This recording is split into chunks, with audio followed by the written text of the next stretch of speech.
निवासाय श्रीनिवासाय मङ्गलम् लक्ष्मी सविभ्रमालोक सुभ्रूविभ्रमचक्षुषे चक्षुषे सर्वलोकानां वेङ्कटेशाय मङ्गलम् श्रीवेङ्कटाद्रिशृङ्गाग्रमङ्गलाभरणाग्रये मङ्गलानां निवासाय श्रीनिवासाय मङ्गलम् सर्वावयव सौन्दर्य सम्पदा सर्वचेतसां सदा सम्मोहनायास्तु वेङ्कटेशाय मङ्गलम् नित्याय निरवध्याय सत्यानन्दचिदात्मने सर्वान्तरात्मने श्रीमद् वेङ्कटेशाय मङ्गलम् स्वतः सर्वविदे सर्वशक्तये सर्वशेषिणे सुलभाय सुशीलाय वेङ्कटेशाय मङ्गलम् परस्मै ब्रह्मणे पूर्णकामाय परमात्मने प्रयुञ्जे परतत्त्वाय वेङ्कटेशाय मङ्गलम्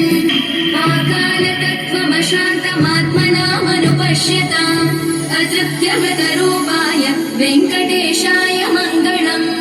प्रायस्वचरणौ पुंसां शरण्यत्वेन पाणिना कृपया दिशते श्रीमद् वेङ्कटेशाय मङ्गलम्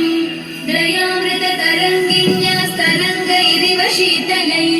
अपाङ्गैः सिञ्चते विश्वं वेङ्कटेशाय मङ्गलम् सद्भूषाम्बरहेतीनां सुषमावहमूर्तये सर्वातिशमनायास्तु वेङ्कटेशाय मङ्गलम् श्रीवैकुण्ठविरक्ताय स्वामि पुष्करिणीतटे रमया रममाणाय वेङ्कटेशाय मङ्गलम् श्रीमत्सुन्दरजामातृमुनिमानसवासिने सर्वलोकनिवासाय श्रीनिवासाय मङ्गलम्